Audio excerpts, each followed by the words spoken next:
नमस्कार, आप देख रहे हैं पीडी न्यूज। रिपोर्टर वंशिका के साथ आईजी तरुण गाबा एवं पुलिस अधीक्षक जगदीश मिश्रा ने रामपुर मथुरा हत्याकांड का किया खुलासा। पालापुर की घटना का हुआ अनावरण। भाई अजीत सिंह ने पूरी घटना को दिया था अंजाम। करीब 90 मिनट तक खेला गया था खूनी खेल। घटना को छुपाने के लिए पुलिस को किया गया था खूब गुमराह। और भी साक्ष्य जुटाने में जुटी पुलिस टीम। आइए सुनते हैं प्रेस वार्ता में क्या बोले आईजी तरुण गाबा। कौन उसमें संलिप्त था? देखिए, दिनांक 10/11 की रात्रि में ये थाना रामपुर मथुरा क्षेत्र में एक बहुत ही जघन्य आपराधिक घटना घटित हुई थी, जिसमें एक ही परिवार के 6 लोगों की हत्या कर दी गई थी। घटना के तत्काल बाद जो मृतक अनुराग के सगे भाई ने अपने आप को एक चश्मदीद गवाह की तरह प्रस्तुत किया और बताया कि उसके सामने ये घटना कारित हुई है और जिसमें परिवार के अन्य लोगों को मारकर अनुराग ने खुद आत्महत्या कर ली है। इसके बाद सायंकाल में ही पोस्टमार्टम के बाद जो तथ्य सामने आए उससे ये बात स्पष्ट हो गई कि ये एक हत्या का मामला था, जिसमें 6 के 6 लोगों की हत्या की गई थी। उसके बाद पुलिस ने इसको इन्वेस्टिगेट किया है, विभिन्न पहलुओं को अपनी जांच में सम्मिलित करते हुए साक्ष्य एकत्रित किए हैं और जो तथ्य साक्ष्यों के आधार पर सामने आए हैं उससे मृतक के भाई द्वारा ही ये घटना कारित करना स्पष्ट हुआ है।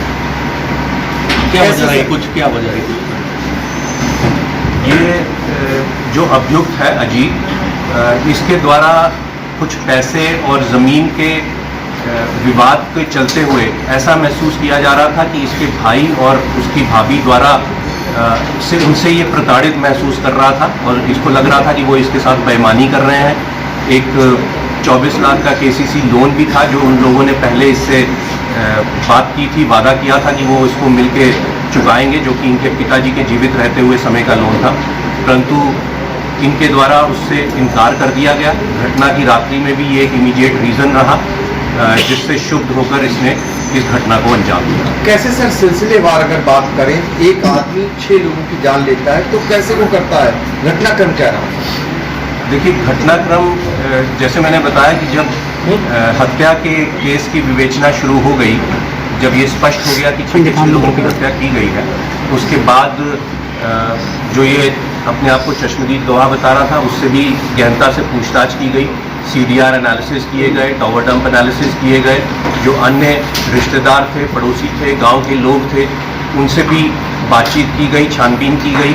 जो प्रदर्श घटनास्थल पर बरामद हुए, जो कुछ दस्तावेज भी बाद में विवेचना में प्राप्त किए गए, उनसे ये स्पष्ट हुआ कि अभियुक्त अजीत द्वारा स्वयं ही इस घटना को कारित किया गया है।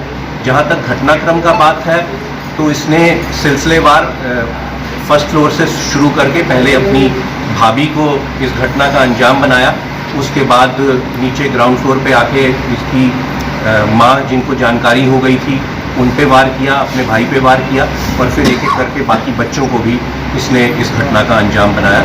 जो विस्तृत इसके बयान हैं उनकी हमने सत्यापन अन्य जो साक्ष्य हैं उनके आधार पे करा लिए हैं और तदनुसार हम आगे विधिक कार्रवाई करें। सर, ये सबको मारने के लिए पहले से प्लान अपना एक दिन बना लिया था या फिर कोई साक्ष्य न बचे इसलिए मार दिया सब कुछ?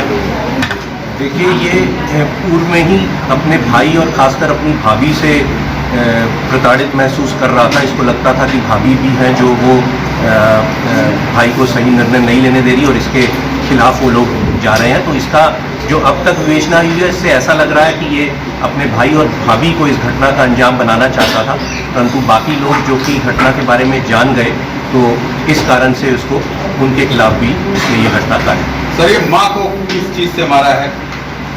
देखिए, ये विवेचना के बिंदु हैं, साक्ष्य हैं, उनको अलग से विधिक रूप से औचित्यपूर्ण नहीं होगा कि उसको एक एक चीज़ को यहाँ पे साक्ष्य को प्रस्तुत किया जाए, परंतु हमारे पास पर्याप्त साक्ष्य आ गया है जिसको हम न्यायालय में प्रस्तुत कर रहे हैं। सर, पत्नी की क्या भूमिका रही इसमें? क्या कुछ ऐसी भूमिका मिली? देखिए, इसकी पत्नी और अन्य रिश्तेदारों उन सबकी भूमिका के संबंध में गहराई से छानबीन की गई थी, जांच की गई थी। उनकी लोकेशंस क्या रही हैं, क्या उनकी वार्ता हुई है, क्या जानकारी उनको थी, उस संबंध में विस्तृत विवेचना की गई है, परंतु अब तक की विवेचना से किसी अन्य रिश्तेदार का इसमें रोल नहीं आया। सर, इस घटना में सर कितने लोग और लोग शामिल हैं? एक ही के द्वारा घटना की गई कि और लोग भी इसमें शामिल हैं? जैसा कि मैंने बताया कि जो अब तक विवेचना की गई, जो साक्ष्य एकत्रित किए गए हैं, जो तथ्य सामने आए हैं और जो प्रदर्श भी हमें घटनास्थल से मिले और जो इसके द्वारा गहनता से जब अभियुक्त अजीत से पूछताछ की गई, जो वक्तव्य इसने दिया, जो चीज़ें इसने बताई, उनका जब सत्यापन किया गया तो इसी के घटना में सम्मिलित होने का स्पष्ट प्रमाण हमारे सामने आया है। अन्य किसी के भी शामिल होने का जिस तरह से घटनाक्रम हुआ है, जिस तरह से शूट किया गया हुआ है, उससे तो लग रहा है कि किसी शार्प शूटर के शामिल होने की बात है।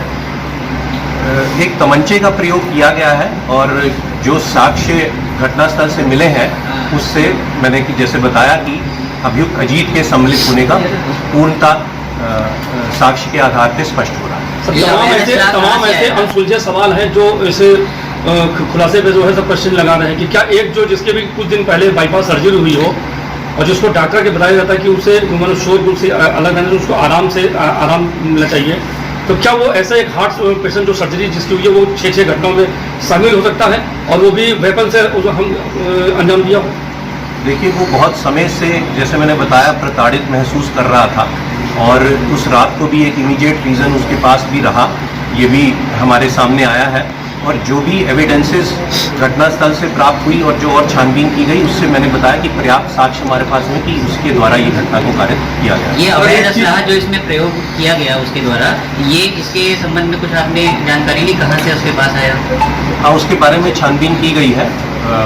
वो उसके पास घर में पहले से मौजूद था, जिसकी जानकारी उसके द्वारा दी गई है और अभी विवेचना प्रचलित है। अभी अन्य बिंदुओं पे और भी छानबीन की। सर, आखिरी सवाल, कितनी टीमों ने कितने घंटे तक ये जांच कर निष्कर्ष निकाला है? देखिए, ये 10-11 की रात्रि में घटना कारित की गई थी, जिसकी सूचना पुलिस को 11 सुबह प्राप्त हुई थी और फिर सायंकाल तक पोस्टमार्टम होते हुए और देर रात्रि में रिपोर्ट आते हुए स्पष्ट हो गया था कि ये हत्या की एक घटना है। और इसके बाद पिछले 5 दिनों में विभिन्न टीमें इसमें सम्मिलित रही हैं। सर्विलांस टीम, एसओजी टीम, थाने की टीम, स्पेशलाइज्ड टीम जो विशेषज्ञों की थी, उन सब लोगों ने इसमें अपना योगदान दिया। सीन भी रिक्रिएट कराया गया और सभी साक्ष्य एकत्रित करके ये तथ्य सामने आए हैं, जिसके अनुसार आगे की विधिक कार्रवाई की जाएगी। पोस्टमार्टम रिपोर्ट आ जाने के बाद और उससे पहले मौका वारदात है, कुल कितने कार्टरिजेस मिले हैं? पोस्टमार्टम हो जाने के बाद जो रिकवर माल पोटली में आया या मौके पे मिले, कितने हैं कुल कार्टरिजेस, कितने मिले? देखिए, जो प्रेस नोट में आपको ये डिटेल्स दे दी हैं, इसमें 4 खोखे जो हैं वो घटनास्थल के विभिन्न स्थानों से मिले थे और साथ ही में एक खोखा जो कि तमंचे के अंदर फंसा हुआ था, वो था।